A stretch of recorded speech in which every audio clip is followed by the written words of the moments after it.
এতক্ষণে শান্ত পরিবেশ ভেদ করে কনভেনশন হলের চারদিকে হট্টগোল বেঁধে গেছে। বাহিরে বৃষ্টির ঝাপটা, ভেতরে মানুষের সমাগমে হুড়োহুড়ি চলছে প্রায়। চারিদিকে বিচ্ছিন্ন হয়ে খুঁজছে সবাই বিয়ের কনেকে। কিন্তু সে কোথায়? নেই, কোথাও নেই। জাইন হতবাক, স্তব্ধ হয়ে নিজের জায়গায় অটল দাঁড়িয়ে আছে। ঠোঁটের আগায় তাচ্ছিল্য ভর করেছে। ভেতরে ভেতরে কর্ধের আগুনে দাউ দাউ করে জ্বলছে। হাতের কাছে যাকে পাবে তাকেই খুন করে ফেলবে, তার অবস্থা দেখে এমন সম্ভাবনা আছে বলে ধারণা করা হচ্ছে। কনে রূপে সেজে আসা মেয়েটা কাচুমাচু ভঙ্গিতে চুপসে দাঁড়িয়ে আছে একপাশে। ভয়টার মুখে তেমন একটা নেই, কিন্তু চোখে শঙ্কা স্পষ্ট। জাইন ঘাড় বাঁকিয়ে দুই দিকে মটমট করে শব্দ করল। চোখ দুটো তীক্ষ্ণ করে এক পা করে আগালো সামনের মেয়েটার দিকে। হিসহিসিয়ে জানতে চাইল, কোন সাহসে এখানে বসেছ? মেয়েটা নিজেও পিছিয়ে গেল জাইনের সাথে। মুখে এতক্ষণে শঙ্কা উবে গিয়ে ভর করল ভয়। নিষ্পাপ মুখটা খুলে কিছু বলতে যাবে, জাইনের হাতের থাবা পড়ল তার বুকের কাছের কাপড়ে। তখন কারোর দৃষ্টি তাদের দিকে নেই। এক হাতে ঘাড়ের চুলগুলো খিচে চেপে ধরতেই মেয়েটার সব চুল খুলে হাতে চলে আসলো জাইনের। জাইন একবার দেখল মেয়েটাকে, একবার দেখল তার হাতের চুলকে। বিস্ময়ে রাগে মাথা দপদপ করে উঠল। মেয়েটার মুখের দিকে চেয়ে কঠোর কণ্ঠে জানতে চাইল, এসব কার আইডিয়া আহান? আহান কাঁদো কাঁদো মুখ বানালো, মিনমিনে সুরে বলল, ছোট আপু আর ছোট ভাইয়ার, আমি কিছু জানি না। কথা শেষে ভ্যা করে কেঁদে দিল সে। দূর হতে আরশের গলার স্বর ভেসে আসলো, সবাই যান, গিয়ে বসুন, আমি দেখছি, প্লিজ ভাইয়া, এদিকে আসো। সবাই চিন্তিত মুখে ফিরে আসলো নিজ নিজ স্থানে। আরশ দ্রুত ভঙ্গিতে ইসরাতের এন্ট্রি যে পথ দিয়ে হয়েছিল তা ক্রস করে চলে গেল করিডোরের দিকে। আকস্মিক কী মনে হলো, নিজের জায়গায় থমকে দাঁড়িয়ে গেল। তার কাছে ঠেকল ভেজানো দরজার ওপাশে দাঁড়ানো মেয়েটাকে সে চেনে, যে এই মুহূর্তে দুই হাত উপরে তুলে নাচছে, কোমর দোলাচ্ছে, এমনকি মুক্তঝরা হাসি হাসছে। বারংবার নাচের তালে খিলখিল করা হাসি ঠোঁট চেপে ঢাকার বৃথা প্রচেষ্টা করছে। তার হৃদয়ে ঝড় উঠল। নিজের কাছে মনে হলো একবার ফিরে যাওয়া উচিত, দেখা উচিত ওই ভেজানো দরজার আড়ালে কে আর হাসছেই বা কে। একবার ফিরে যা আরশ, শুধুমাত্র একবার দরজার ওপাশে কে সেটা দেখ। এরপর না হয় চলে যাবি যাকে খুঁজছিস তাকে খুঁজতে। নিজের মনের দোলাচালে নিপীড়িত হয়ে আরশ পা বাড়ালো, তড়িৎ গতিতে নয়, ধীরে ধীরে, সময় নিয়ে। আস্তে ধীরে যখন পা বাড়িয়ে গিয়ে থামল চরণ দুখানা দরজার নিকট, তখন চোখ দুটো সেখানেই স্তব্ধ রইল। বুকের কাছে নরম মাংসপেশি ধুকপুক করে উঠল। কালো গাউন পরা নিত্যরত মেয়েটা নিশ্চুপ। সাউন্ড সিস্টেমে খুব হালকা সুরে গান বাজছে, তেরে লিয়ে, ঝুমু দিওয়ানা বানকে তেরে লিয়ে, বদা হে মেরা মেহু তেরে লিয়ে, হোনা কাভি তো জুদা। কানে হেডফোন লাগানো সবার, পনিটেল করা চুলগুলোও নাচছে নিজের মালিকের সাথে তাল মিলিয়ে। কপালে, কানে, হাতে ছোট্ট সাদা পাথরের অর্নামেন্টগুলো চকচক করছে। হাতের মধ্যে ধরে রাখা ওড়নাটা মাটিতে গড়াগড়ি খাচ্ছে। সেদিকে বিষের কোটায় পা দেওয়া মেয়েটার কোনো ধ্যান নেই। আরশের হাঁসফাঁস লাগল, বুক ধরফর করল, জ্বালা হলো। নিজেকে নিজে প্রশ্ন করল, এটা সত্যি কি তার বউ? উত্তর আসলো ভেতর থেকে, হ্যাঁ, এটা তার বউ, আরশের বউ, একান্ত শুধুমাত্র তার বউ। এতটা গোছালো নুসরাত নাসিরকে আরশ কখনোই দেখেনি। তার বুকে আবারও সূক্ষ্ম চিনচিনে ব্যথা উঠল। স্বস্তি মিলছে না। গলার কাছ পর্যন্ত বন্ধ করে রাখা বোতাম টেনে টুনে খুলল।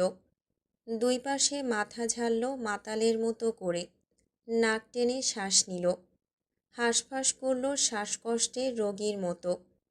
শ্বাস ফেলে চোখ তুলে তাকাতেই আবারও বুকে ব্যথা উঠল। আরশ দুই পাশে ফোঁস করে শ্বাস ফেলে মাথা নাড়ালো। ইচ্ছে করল হাত চেপে ধরে নিয়ে যেতে সবার সামনে, চিৎকার করে পুরো পৃথিবীকে জানিয়ে দিতে নুসরাত নাসির তার স্ত্রী, তার সহধর্মিণী, তার একান্ত ব্যক্তিগত মালিকানা। শুধুই মেয়েটার উপর, আর কারণ নেই। কিন্তু তার মুখ ফুটে একটা শব্দ বের হলো না, এমনকি অনুভূতির ছাপগুলো ভেসে উঠল না মুখের উপর। কারণ আরশের ভীষণ অস্বস্তি নিজের অনুভূতি মানুষের সামনে তুলে ধরতে। মানুষকে বলে বেড়ানো মোটেও তার ধাঁচে নেই। তাই তো নুসরাতের সাথে তার ঝগড়া বেঁধে যায় কথায় কথায়। ভেজানো দরজা সামান্য খুলে নিজের সুঠামদেহী শরীরটা জায়গা করে নিল। আড়াআড়ি দুই হাত বুকে বেঁধে দেখতে লাগলো হিন্দি গানের তালে নাচে রপ্ত থাকা মেয়েটাকে। চোখ সরে গেল না একবারের জন্য অন্য পাশে। আহানকে কিছু বলতে হলো না। জাইন নিজেই হলয়ে থাকা মাইকের লাইন নিশ্চিত করে এগোলো সামনের পথে। কালো রঙের মাইক্রোফোনের লাইনটা চলে গেল সরাসরি রেস্টরুমের দিকে। সে যখন পৌঁছালো নির্দিষ্ট স্থানে, তখন দেখল তার দিকে পিঠ ঠেকিয়ে আরশ দাঁড়িয়ে আছে। বিরক্তিতে মুখ দিয়ে কিছু শব্দ বের করতে যাবে, তখন চোখ পড়ল সামনের দিকে। ইরহাম এক হাত ইসরাতের কোমরে রেখেছে, অন্য হাত নিজের হাতে নিয়ে ঘুরে ঘুরে নাচ করছে। পরপর আবারও আঙুল চেপে ধরে গোল গোল ঘোরাচ্ছে। দুজনের কানেই হেডফোন। জাইন নিজেও বুকের কাছে হাত বেঁধে নিজের জায়গায় দাঁড়ালো নৃত্য শেষ হওয়ার অপেক্ষায়। আরশের তখনও কোনো নড়চড় নেই। সাউন্ড সিস্টেমে তখনও গান বাজছে। নুসরাত দুই হাত দিয়ে কান থেকে হেডফোন খুলে নিয়ে কিছু বলতে যাবে, কানে ভেসে আসলো হাততালির শব্দ। সেই শব্দের সাথে জাইনের গলা ভেসে আসলো, আমাদেরকে চিন্তার উপর রেখে এদিকে ভালোই নাচা হচ্ছে। I love that, please club, nice. সবাই বুঝলো জাইন তাদের উপহাস করেই কথাগুলো বলেছে। মুখ খুলে নুসরাত কিছু বলতে যাবে, জাইন তর্জনী আঙুল তুলে নিজের ঠোঁটের উপর রাখল। হিসহিসিয়ে বলে উঠল, আপনি কিছু না বললেই আমি বেশি খুশি হব। যা দেখিয়েছেন তাতেই চোখ ধাঁধিয়ে উঠেছে। এর থেকে বেশি কিছু দেখতে গেলে না চোখ গলে যায়। নুসরাত ঘাড় বাঁকালো, জিভ দিয়ে গাল ঠেলে হাসল সামান্য। জাইন নিজের পাঞ্জাবির হাতা গুটিয়ে এগিয়ে আসতে আসতে বলল, নৃত্য করবেন আপনি? চলুন, আজ রাতে আপনাকে নাচানো হবে। যত ইচ্ছে নাচবেন আমার সামনে দাঁড়িয়ে আমার রুমে, আর আমি বসে বসে তা দেখব। ইসরাত কিছু বলতে নেবে, জাইন শক্ত হাতে তাকে কোলে টেনে নিল। পা বাড়ালো অ্যাটেন্সের দিকে। তখন ইরহাম বলল, ভাইয়া প্লিজ 1 মিনিট, আমরা আবারও সুন্দর করে আপুকে নিয়ে এন্ট্রি নেই। জাইন ইসরাতকে কোলে রেখে ঘাড় বাঁকিয়ে স্পষ্ট রগরগে কণ্ঠে বলল, কোনো প্রয়োজন নেই। জাইন আবারও হাঁটা ধরতেই দরজার ওপাশ থেকে হেলাল সাহেবের গলা ভেসে আসলো। তিনি হাঁপিয়ে ওঠা কণ্ঠে গলা ফাটিয়ে জিজ্ঞেস করছেন, ইসরাতকে পাওয়া গিয়েছে? ইসরাত সামনের দিকে বড় বড় চোখ নিয়ে তাকালো। আরশকে দরজার সামনে নির্বিকার চিত্তে দাঁড়িয়ে থাকতে দেখে হাঁসফাঁস করে উঠল। জাইনের পাঞ্জাবির কলার চেপে ধরে বলে উঠল, প্লিজ ছেড়ে দিন, না হলে সবার সামনে লজ্জা পেতে হবে। জাইন ঠোঁট ফুলিয়ে শ্বাস ফেলল, মেনে নিল ইসরাতের কথা। তার পানে চেয়ে কর্ধপূর্ণ কণ্ঠে বলল, এখন ছেড়ে দিচ্ছি, কিন্তু রাতে কোনো ছাড়াছাড়ি হবে না। বলেই জাইন ইসরাতকে মেঝেতে নামিয়ে দিল। ধূপধাপ পায়ে বের হয়ে চলে গেল বাহিরে। জাইন চলে যেতেই নাজমিন বেগম, রুহিনী বেগম এসে প্রবেশ করলেন ভেতরে। নাজমিন বেগম নিজে খেকিয়ে উঠে বললেন, বিয়ের দিনও তোমাদের এসব মজা করতে হবে? আজ বাড়ি চলো। জুতা দিয়ে পিটিয়ে যদি পিঠের ছাল 3 জনের না তুলি, তাহলে আমার নামও নাজমিন বেগম নয়। নুসরাত ভুল সময়ে মুখ ফসকে জিজ্ঞেস করে ফেলল, সত্যি? নাজমিন বেগম নুসরাতের দিকে তেড়ে আসলেন। চিৎকার চেপে নিয়ে হিসিয়ে জিজ্ঞেস করলেন, দেখবি তুই? আরশ তখন পেছন থেকে এসে টেনে ধরলেন নাজমিন বেগমকে। মাথা গরম হয়ে থাকা নাজমিন বেগমকে টেনে হিঁচড়ে নিয়ে গেল আরশ। রুহিনী বেগম সবাই চলে যেতে এসে পায়ের হাই হিলে শক্ত খোঁড়া দিয়ে নুসরাত আর ইরহামের পিঠে দুটো বসালেন। কটমটি উঠে ভৎসনা করলেন, বেকুবের দল, বাড়িতে যাওয়ার পর আজ হবে তোমাদের। চোখ রাঙিয়ে দুজনকে দেখে রুহিনী বেগম বেরিয়ে গেলেন। নুসরাত শ্বাস ফেলতে যাবে, আবারও দরজা খুলে কেউ একজন ভেতরে প্রবেশ করল। ভেতরের শ্বাস ভেতরে চেপে যেতেই আহানকে কেউ ধাক্কা মেরে ভেতরে প্রায় ফেলে দিয়ে গেল। নুসরাত ভ্রুচাতেই আহান ভ্যা ভ্যা করে কেঁদে উঠে বলল, আম্মু আমায় ওনার খাটাস জুতো দিয়ে পিটিয়েছে সবার সামনে। নুসরাত ঠোঁট চোখা করে এগিয়ে গেল। তার নিজেরও জুতার বাড়ি খেয়ে পিঠে জ্বালা হচ্ছে। আহানকে নিজের বাহুডোরে আগলে নিতে নিতে মুখ দিয়ে উচ্চারণ করল, ওলে আমার বাবুটা, ওলে লে। 2 মিনিট পর তাদের দুঃখের অন্তিম হলো। আহান নিজের কাপড় চেঞ্জ করার জন্য ওয়াশরুমে চলে যেতেই ইসরাত ধীরে সুস্থে জিজ্ঞেস করল, সেম কাপড় কোথায় পেলি তুই? প্রশ্ন ছুড়ে দিয়ে ইসরাত প্রশ্নাত্মক ভঙ্গিতে 2 নমুনার দিকে চেয়ে রইল। কিছুক্ষণ আগের কথা, সে তখন ব্রাইডেন্টির জন্য তৈরি হচ্ছিল। হঠাৎ আগমন ঘটে নুসরাত, আহান আর ইরহামের। আহানের গায়ে তখন সেম তার কাপড়ের মতো কাপড়। অবাক হয়ে উঠে দাঁড়াতেই নুসরাত হইচই বাঁধিয়ে দিল। ইসরাতকে বাহবা দিয়ে বলল, তোকে বলার আগেই দেখি তুই দাঁড়িয়ে পড়েছিস। ইসরাতকে কিছু বলার সুযোগ না দিয়ে টেনে এনে দাঁড় করালো আহানের সান্নিধ্যে। ইসরাতকে মুখে কুলু পেটে দাঁড়িয়ে থাকতে বলে নিজে তীক্ষ্ণ দৃষ্টি বোলালো দুইজনের উপর নিচ। ইরহামের পানে নিজের নেত্র নিবিষ্ট করে ঠোঁট তর্জনী আঙুল স্থির করল। মাথা উপর নিচ নাড়িয়ে বলে উঠল, উচ্চতা ঠিকই আছে দুজনের, দেখতেও একই রকম ফর্সা। আহান সামান্য একটু, সরি টু সে, কিন্তু একটু বেশি মোটু আর ইসরাত এভারেস্ট। ইরহাম নিজেও সহমত পোষণ করে ইসরাতের উদ্দেশ্যে বলল, আপু, তোমার হাত সামনে নিয়ে আসো। মেইলি হাত দুটো কোনো প্রশ্ন ছাড়াই সামনে চলে আসলো। ইরহাম আহানকে বলতেই সে নিজেও হাত এগিয়ে আনল। নুসরাত দুঃখী সুরে বলে উঠল, ই আহাইনার তো হাতের আঙুল থেকে শুরু করে নখ পর্যন্ত ইসরাতের মতো। এরা ভাই বোন না হয়ে আমি আরও বোন বোন হলাম কেন? ততক্ষণে আহানের মাথায় নকল চুল লাগিয়ে মাথায় বড়সড় ওড়না দিয়ে ঘোমটা টানা হয়ে গিয়েছে।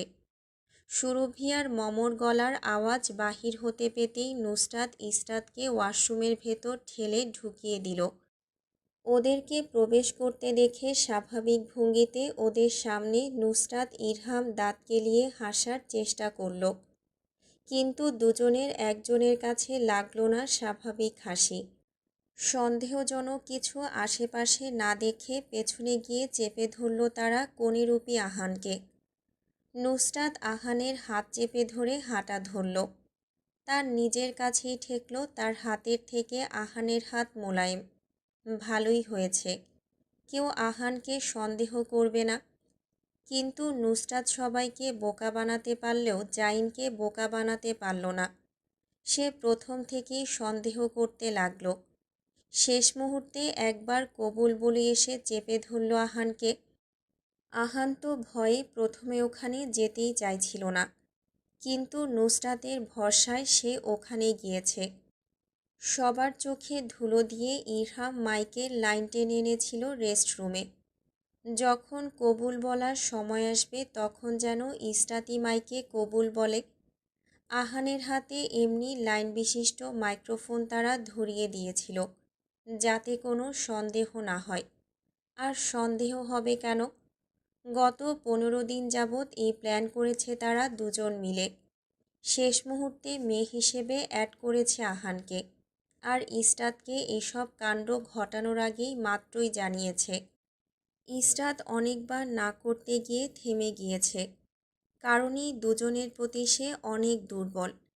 মার্বেলের মতো নিষ্পাপ দুটো চোখ দিয়ে তাকে যে এরা ম্যানুপুলেট করেছে তা বেচারি বুঝলই না। কোনোভাবে প্ল্যান ভেস্তে গেলে তারা বিপরীত প্ল্যান এবিসিডি রেডি রেখেছিল।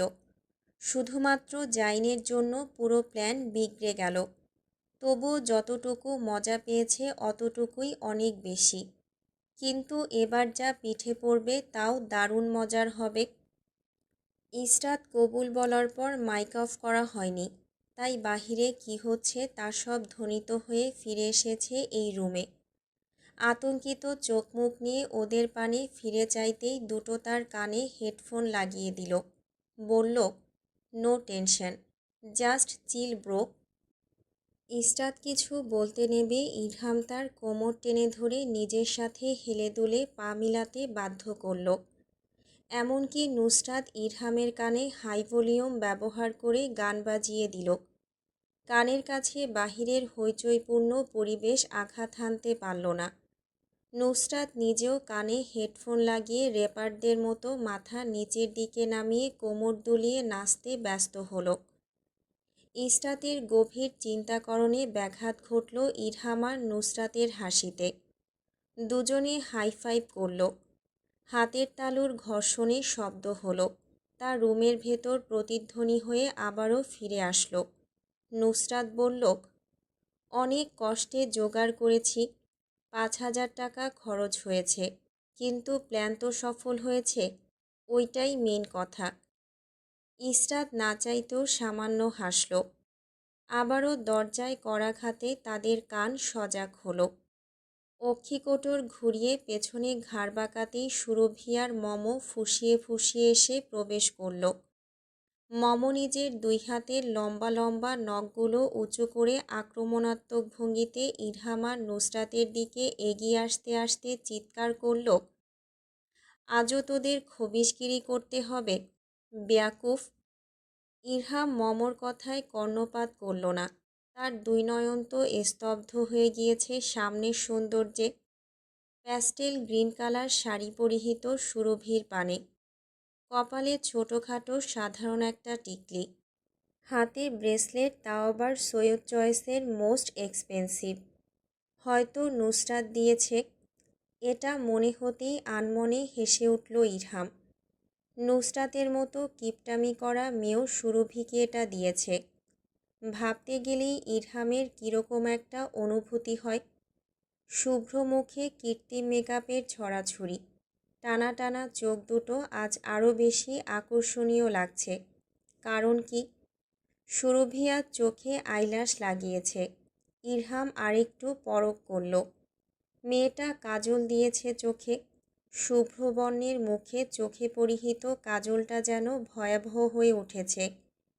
ইরহাম কখনো নুসরাত বা ইসরাতকে কাজল দিতে দেখেনি। সে দেখল মেয়েটাকে আর শুধুই দেখল। কারণ কি সে নিজেও জানে না। এটা শুধু জানে ভালো লাগে দেখতে মেয়েটাকে তার।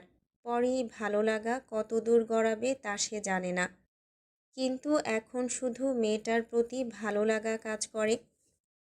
নুসরাত গলা খাকারি দিতেই ইরহাম চমকে উঠল। ভ্রু উঁচিয়ে কিছু প্রশ্ন করতে যাবে নুসরাত বলল, ইসরাতের ওড়না। বাকিটুকু আর বলতে হলো না, কারণ ইরহাম বুঝে নিল। এগিয়ে গিয়ে তা তুলে নিল এক পাশ থেকে। মম নিজেও ইরহামের সামনে এসে দৈর্ঘ্যে 20 ফিট লম্বা ওড়নাটাকে মুঠোবন্দি করে নিল। অন্য পাশ থেকে আহানার সুরভি তুলে নিল নিজেদের হাতের তালুতে। এন্ট্রেন্সের দরজা শব্দ করে খুলে যেতেই আবারও আলো নিভে গেল। পাতলা ওড়নার আবরণে ঢাকা স্নিগ্ধ মুখখানা সামান্য রশ্মির আলোয় চকচক করে উঠল। ফর্সা গায়ে অফ হোয়াইট কালার কাপড়ে আইভরি কালার শ্যাম্পেনের কাজ। স্কিন টোন অনুযায়ী মুখে খুবই সামান্য মেকআপে তাকে রূপসী করে তুলেছে। ইসরাত ধীর পায়ে যত এগিয়ে গেল তত তার চারিদিক হয়ে বাপ চাচারা এসে আবার প্রথমবারের মতো ঘিরে ধরল। তাদের বাড়ির একটা রীতি আছে, এটা তাদের দাদার নিজের তৈরি। বাড়ির কোনো মেয়ের বিয়ে হলে সকল পুরুষ এসে চারদিক হতে তার পাশে দাঁড়াবে, যেন বরপক্ষ বুঝতে পারে তাদের মেয়ে কোনো অবলা লাচার নয়, তাদের মেয়ে শক্তিশালী।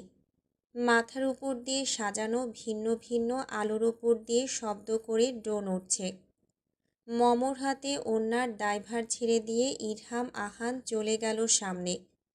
আরশসহ বাড়ির সকল পুরুষ দাঁড়ালো ইসরাতের পাশে। কালো পাঞ্জাবি আর শার্টের ভাঁজে মেয়েলি অফ হোয়াইট কালার পরিহিত লেহেঙ্গাটা ঝলমল করে উঠল। ক্যামেরাম্যান নিজের ভঙ্গিতে সবার সামনে দাঁড়িয়ে ক্যামেরার লেন্সে নিজের এক চোখ স্থির রেখে নুসরাতকে বলল, আপনিও এসে দাঁড়িয়ে যান আপু। নুসরাত কোনো শব্দ ছাড়াই লেহেঙ্গার পেছনের অংশ ছেড়ে দিয়ে সামনে চলে আসলো। আরশের পাশে দাঁড়াতেই সে শোয়েব সাহেবের কাছ হতে নিজের জায়গা থেকে সরে এসে নুসরাতকে বুঝিয়ে দিল ওখানে যেতে। তখনও সে একদম নীরব। কালবৈশাখী ঝড় আসার আগে যেমন পরিবেশ বাতাসের তাণ্ডবে প্রথমে নিস্তব্ধ হয় কিছু মিনিটের জন্য, তেমনি এই মুহূর্তে সে হয়ে আছে। মুখের ভাবভঙ্গি শক্ত, ক্লিনশেভ ধারালো চোয়ালে অস্তিত্ব বোঝা যাচ্ছে সামান্য দাড়ির। হয়তো কয়েকদিন যাবৎ ছাঁটাই করেনি, তাই এমন অবস্থা। নুসরাত আনমনে স্বীকার করল ভালোই লাগছে বলে। ক্যামেরাম্যান যখন বলল ফোকাস করুন এদিকে, তখন ধ্যান ভাঙল। ক্ষীণ হাসি রেখে সামনে ফিরে চাইতেই অনুভব হলো একটা হাত তার পিঠ স্পর্শ করছে। পরপর তা টেনে নিয়ে দাঁড় করিয়ে দিচ্ছে নিজের বুকের কাছে। পুরুষালী বুকের কাছে মাথা ঠেকতেই নিজের কোমরে এক হাতের অস্তিত্ব বুঝল। ক্যামেরাম্যান আরশের পানে চেয়ে সামান্য চোখ টিপে বলে উঠল, পারফেক্ট শট স্যার। এরপরে সময়গুলো কেটে গেল হুড়হুড়িয়ে। নুসরাত বোনের হাত চেপে ধরে তা তুলে দিল সামনে শটান হয়ে দাঁড়িয়ে থাকা জাইনের সৌষ্ঠব হাতে। জাইন মেয়েলি হাতখানা নিজের খড়খড়ে হাতের মুঠোয় নিয়ে বসালো ফুলের ওপারের সোফায়। মৌলভী সাহেব তখনও খাতা হাতে স্তব্ধ বসে আছেন। অদ্ভুত এক বিয়েতে এসেছেন ভদ্রলোক, যেখানে ছেলেকে মেয়ে সাজিয়ে বসিয়ে দিয়েছে এরা। জাইন নিজেও গিয়ে সামনের সোফার জায়গা দখল করে নিল। মৌলভী সাহেব আবার মাইক হাতে নিয়ে জোরে জোরে বিয়ে পড়াতে শুরু করলেন। ততক্ষণে নিস্তব্ধ পুরো কনভেনশন হল। শোনা গেল শুধু মৌলভী সাহেবের গলার মিষ্টি স্বর। সৈয়দ হেলাল আহমেদের প্রথম পুত্র সৈয়দ জাইন হেলালকে ৩৭ লক্ষ দেনমোহর ধার্য করিয়া কোনো প্রকার চাপের সম্মুখীন না হয়ে এই বিয়েতে রাজি থাকলে বলো মা আলহামদুলিল্লাহ কবুল। ইসরাত তখন যতটা ফটাফট কবুল বলতে পারল, এখানে বসে ততটা তাড়াতাড়ি উচ্চারণ করতে পারল না শব্দগুলো। ওড়নার আড়ালে ঢাকা মুখটায় হাজারো অস্বস্তির সঞ্চার হলো আশেপাশের মানুষের জন্য। এত মানুষের ভিড়ে কবুল বলতে তখনের মতো নিরুদ্বেগ থাকতে পারল না। ইসরাতের অস্বাভাবিক ফ্যাকাশে হয়ে যাওয়া মুখের দিকে তাকিয়ে মমতার হাত দিয়ে চেপে ধরল বোনের বরফ শীতল হাতখানা। তবুও না চাইতেই ইসরাতের চোখের কোণে পানি জমা হলো। বুকে তীক্ষ্ণ ব্যথার উদ্বেগ হলো। চোখের কোণ বেয়ে ঝরে পড়া এক ফোঁটা জল আঙুলের সাহায্যে মুছে নিতেই কানে ভেসে আসলো জাইনের কণ্ঠ। সেই কণ্ঠে হাজারো আকুতি মিনতি। রাশভারী পুরুষালী পুরো কণ্ঠে জাইন বলে উঠল, আপনি টেনশন করবেন না, ঘরের সকল কাজ আমি করে দেব। আপনার পা টিপে দেওয়া থেকে শুরু করে কাপড় ধোয়া পর্যন্ত আমি করব। তবুও দয়া করে তাড়াতাড়ি কবুল বলুন ইসরাত। জাইনের কথা শুনে একটু দূরে দাঁড়ানো নুসরাত ইরহাম আহান খিটখিট করে হেসে উঠল। পারলে একজন আরেকজনের উপর গড়াগড়ি খায়। ইসরাত ভেতরে নিজের অধম হাসি চেপে রেখে হাতের মাইক মুখের সামনে তুলে ধরে বলে উঠল, আলহামদুলিল্লাহ কবুল। মৌলভী সাহেব আবার বললেন, এই বিয়েতে রাজি থাকলে বলো মা আলহামদুলিল্লাহ কবুল। ইসরাত একই সুরে আবারও আওড়াল, আলহামদুলিল্লাহ কবুল। পরপর ৩বার কবুল বলা শেষে জাইনের পালা আসলো। ইসরাত চোখের কোণে আবারও জমা হওয়া পানি হাত দিয়ে মুছে নিতেই উপলব্ধি হলো মাথায় পরম স্নেহের ভরসাযোগ্য হাতটা স্পর্শ করছে।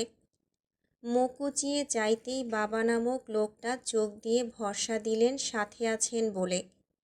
ইসরাত সামান্য হাসতেই মৌলভী সাহেবের গলা কানে ভেসে আসলো। তিনি বললেন, সৈয়দ নাসির উদ্দিনের প্রথম মেয়ে সৈয়দা ইসরাত নাসিরকে নগদ ৩৭ লক্ষ দেনমোহর ধার্য করিয়া কোনো প্রকার চাপের সম্মুখীন না হয়ে এই বিয়েতে রাজি থাকলে বলো বাবা, আলহামদুলিল্লাহ।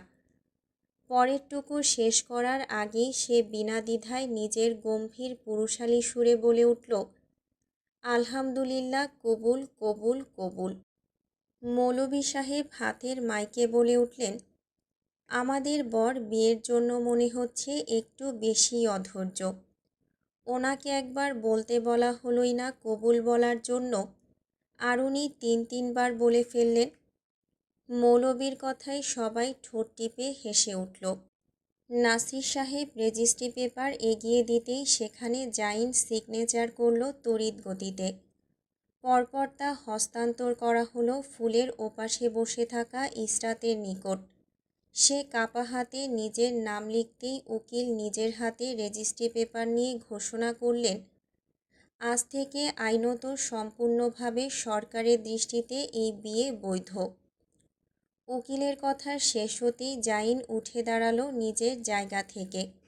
ধীর পা এগোলো সামনে বসে থাকা দ্বিতীয়বারের মতো বিয়ে করে নেওয়া মেয়েটার কাছে। ফুলের পাতলা আবরণ ২ হাতে সরিয়ে দিয়ে সুঠামদেহী শরীর নিয়ে গিয়ে দাঁড়ালো সহধর্মিণীর সম্মুখে। আলতো হাতে ইসরাতের বাহু চেপে ধরে দাঁড় করিয়ে মুখের উপর ওড়না দ্বারা ঢাকা স্তর সরিয়ে দিল। দেখল লজ্জায় চোখ দুটো নিচের দিকে স্থির করে রেখেছে মেয়েটা। জাইন এক হাতে পিঠ চেপে শক্ত করে নিজের বাহু ডোরে প্রথমে আটকে নিল, জড়িয়ে ধরল আষ্টে পৃষ্ঠে। নিস্তব্ধ কাটল ২-১ মিনিট। অতঃপর বাহুবন্ধনী হতে ছাড়িয়ে নিয়ে নিজের সামনে নিশ্চুপ ভঙ্গিতে মাথা নিচু করে দাঁড়িয়ে থাকা ইসরাতের মুখে নিজের দৃষ্টি স্থাপন করল সে। তর্জনিয়ার বুড়ো আঙুলের সাহায্যে থুতনি উপরের দিকে উঁচিয়ে কপালে চুমু খেল খুবই সূক্ষ্মভাবে। বাড়ির বড়রা ততক্ষণে বুফের দিকে চলে যেতে অগ্রসর হলেন, যাতে পর্যাপ্ত স্পেস মেলে তাদের। নুসরাত, ইরহাম, আহান তখনও ড্যাব ড্যাব করে তাকিয়ে জাইনের দিকে। জাইনকে তাদের দিকে ফিরে তাকাতেই নুসরাত তড়িঘড়ি করে হোস্টের মতো হাতে মাইক নিয়ে বলে উঠল, খাবার দেওয়া হয়েছে, আপনারা যে যার মতো বুফে হতে খাবার নিয়ে খেতে শুরু করুন। নুসরাতকে হোস্টের মতো মুখ বানিয়ে দাঁড়িয়ে থাকতে দেখে ইরহাম গলা খাকারি দিল। নুসরাতের দিকে জাইনের স্থির আগ্রাসী দৃষ্টি ফিরিয়ে নিল নিজের দিকে। বলল, আপুকে নিয়ে ওই টেবিলে চলুন ভাইয়া। ইসরাত নিজের মুখের উপর দেওয়া বড় ঘোমটা প্রথমে সরিয়ে ফেলল। তা হস্তান্তর করল মমর কাছে। মম সুন্দর করে নিজের কাছে সামলে নিল ওড়নাটা। বলল, সবাই যান, আমি গাড়িতে এটা রেখে আসছি। মম চলে গেল বাহিরে হাতের ২০ মিটার লম্বা দৈর্ঘ্যের ওড়নাটা রাখতে। ইসরাত সামনে হাঁটা ধরতেই জাইন তার লেহেঙ্গার পেছনটা নিজের হাতের মুঠোয় নিয়ে নিল। খাবার এরিয়ায় যেতে যেতে যার যার সাথে দেখা হলো কুশল বিনিময় করল। ততক্ষণ পর্যন্ত তার লেহেঙ্গার দায়ভার পুরোটা সামলালো জাইন। ইসরাত সামনে গিয়ে একটা চেয়ারে বসে যেতেই জাইন তার লেহেঙ্গা সুন্দর করে গুছিয়ে নিজেও চেয়ার টেনে বসল। ততক্ষণে সুরভি, ইরহাম, আহান প্লেট সাজিয়ে এনে রাখল সবার সামনে। শাড়ি নিয়ে হাঁটতে বেশ বেগ পোহাতে হচ্ছে সুরভির, সেটা কতক্ষণ যাবৎ লক্ষ্য করল ইরহাম। এবার টেবিলে খাবার রেখে ফিরে যেতে নেবে শার্টের হাতা গুটিয়ে নিয়ে ইরহাম চেয়ার টেনে বের করল। কোমলতা মিশ্রিত কণ্ঠে বলে উঠল, তুমি বসো, আমি আর আহান আনতে পারবো।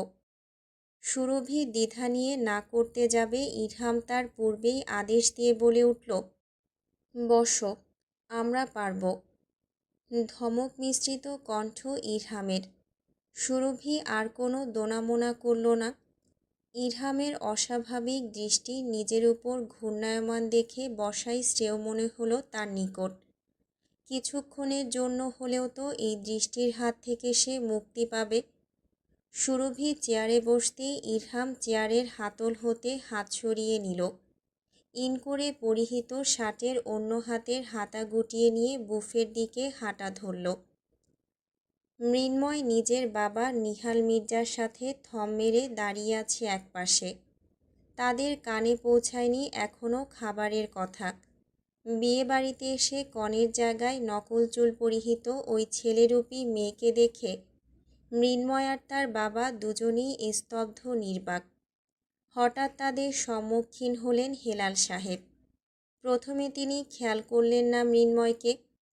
পরম কাছের বন্ধু নিহাল মির্জাকে দেখে দুই হাতে জড়িয়ে নিলেন বুকের কাছে। এরপর খেয়াল হলো মৃন্ময়কে। ভ্রুকুটি করে কিয়ৎকাল তিনি চেয়ে রইলেন পুলিশ অফিসারের দিকে। নিহালের পানে নেত্র নিবিষ্ট করতেই তিনি হ্যাঁ ভঙ্গিতে স্বীকারোক্তি দিলেন, মৃন্ময় তারই ছেলে। হেলাল সাহেব চশমার আড়ালে থাকা ছোট ছোট চোখে পরিলক্ষণ করলেন ছেলেটাকে। পরপর দুই হাত বাড়িয়ে জড়িয়ে ধরলেন মৃন্ময়কে নিজের বুকের মধ্যে। বলে উঠলেন, এই জন্যই তো বলি, চেনা চেনা কেন মনে হয় এই ছেলেকে। গতকাল সকালে এই ছেলেকে দেখে তোমার কথা মনে হয়েছিল, পরে মনে হলো মনের ভুল। এমন মাথা মোটা গোবর ঠাসা ছেলে আমার বন্ধুর পুত্র হতেই পারে না। অপমানে মৃন্ময়ের মুখ থমথমে হয়ে গেল। নিহাল মির্জা বন্ধুর স্বভাব ভালোই জানেন যে তার কাজে ঠ্যাং ঢোকায় তাকে দুই চোখে দেখতে পারেন না তিনি। আর এটা বুঝতে বাকি রইল না তার একমাত্র গুণধর ছেলেকে বন্ধুর মোটেও পছন্দ হয়নি। বন্ধুর কথায় সামান্য হেসে নিলেন। নিজেও ভাবলেন, এই সুযোগে তার ক্যাটক্যাট করা ছেলেকে একটু আধটু অপমান করা যায়। যে ছেলে তার একটা কথা মাটিতে ফেলতে দেয় না, সেই ছেলে আজ মুখ বুজে আছে, জবাব দিচ্ছে না। নীরবে হজম করে যাচ্ছে হেলালের কথা। তাই তিনিও সহমত পোষণ করে বললেন, ঠিক ঠিক। হেলাল সাহেব এবার বন্ধুর পানে চাইলেন। বন্ধুর উৎসাহী মুখে ঝামা ঘষে দিয়ে বললেন, তুই তো আরও বড় গাধা। মৃন্ময়ের মাকে বিস্কুটের প্যাকেট দিয়ে যে প্রেম নিবেদন করেছিস, তা বলেছিস ওকে? নিজের ছেলের সামনে বন্ধুর পার্সোনাল অ্যাটাকে হাস্যরস মুখ একদম চুপসে গেল। মৃন্ময় বাবার মুখের পানে চেয়ে ঠোঁট চেপে হাসতে হাসতে জানতে চাইল, আর কি কি কাণ্ড করেছেন বাবা? হেলাল সাহেব গল্পের ঝুড়ি খুলে বসলেন। তার উৎসাহ দেখে কে? বন্ধুর সকল রহস্য ফাঁস করে দিতে গিয়ে শব্দ করে হেসে উঠলেন। বললেন, তোমার বাবার তো অনেকগুলো প্রেমিকা ছিল, তো সে কী করেছে জানো? ওই প্রেমিকাগুলোকে কবিতা লিখে দিত চিঠির মাধ্যমে, আর তার সাপ্লাইয়ার হতাম আমি। মৃন্ময় নিজেও হিহি করে সৌজন্যতার ভঙ্গিতে দাঁত কেলালো। বাবার দিকে চেয়ে ভ্রু নাচিয়ে জানতে চাইল, তাই নাকি? আম্মু তো জানে ওসব, তাই না? নিহাল মির্জা দুই পাশে মাথা নাড়ালেন না ভঙ্গিতে। আবারও হ্যাঁ ভঙ্গিতে মাথা নাড়ালেন। ছেলের মুখ বন্ধ করাতে কিছু বলতে যাবেন তার পূর্বেই আরেকটা বোমা ফাটালেন হেলাল সাহেব। বললেন, আরে তোমার মা জানবে কি করে? আপা তো একটু বোকাশোকা টাইপ ছিলেন, তাই তোমার বাবা বিবাহের পরেও দুটো প্রেমিকা পেলে রেখেছিল। উত্তেজনায় উঠে বন্ধুকে সব বলে দিতে দেখে এক হাতে বন্ধুর সুঠামদেহী হাত চেপে ধরে দ্রুত পদক্ষেপে টেনে নিয়ে গেলেন নিহাল মির্জা। বাবা চলে যেতেই মৃন্ময় ঠোঁট টিপে হেসে উঠল। আশপাশে নজর বুলিয়ে নিজের হাসি সংযত করে নেবে তার পূর্বেই গলার আওয়াজ ভেসে আসলো নুসরাতের, আরে আপনি বিনা দাওয়াতে চলে এসেছেন? মৃন্ময়ের মাথা ঝাঁঝিয়ে উঠল। একজন চলে যেতেই আরেকজনের আগমন। ভ্রুচিয়ে কিছু বলতে নেবে নুসরাত তার মুখে সূক্ষ্ম চোখ বুলিয়ে নিয়ে শুধালো, আরে বাহ, আপনি হাসতেও জানেন। আমি তো মনে করেছিলাম আপনি শক্ত চামড়ার জেদি একজন মানুষ যে হাসতেও জানে না। মৃন্ময় কপালে তীক্ষ্ণ পরিধির ভাঁজ ফেলে বলে উঠল, আপনার থেকে সামান্য কম জেদি। নুসরাত স্বীকার করে নিল সে জেদি। বলে উঠল, আমি জেদি বলেই আমি নুসরাত নাসির, জেদি না হলে অন্য কিছু হতাম। মৃন্ময় বলে উঠল, আপনাদের সবার মুখ কেচির মতো চলে। শুকুরিয়া, খাবার দেওয়া হয়েছে, যান খেয়ে ফেলুন। মৃন্ময় কথা না বাড়িয়ে চলে যেতে নিল। নুসরাত ফির ডেকে উঠল। নাম ধরেই ডাকল সে, এই যে মৃন্ময়, এদিকে। মৃন্ময় ঘাড় বাঁকিয়ে ফিরে চাইতেই নুসরাত হাসল। ডার্ক রেড কালার পরিহিত শার্টের দিকে ইশারা করে বলল, I hate red, but your outfit. তর্জনী আঙুল আর বুড়ো আঙুল একত্রিত করে দেখালো গর্জিয়াস। মৃন্ময় চোখে মুখে অবাকতা ফুটিয়ে তুলে ঠাট্টা করে বলল, মিসেস নুসরাত নাসির দেখছি প্রশংসা করতে জানেন। নুসরাত নির্দ্বিধায় বলে উঠল, আমি কখনো ভালোকে ভালো বলতে কার্পণ্য করি না।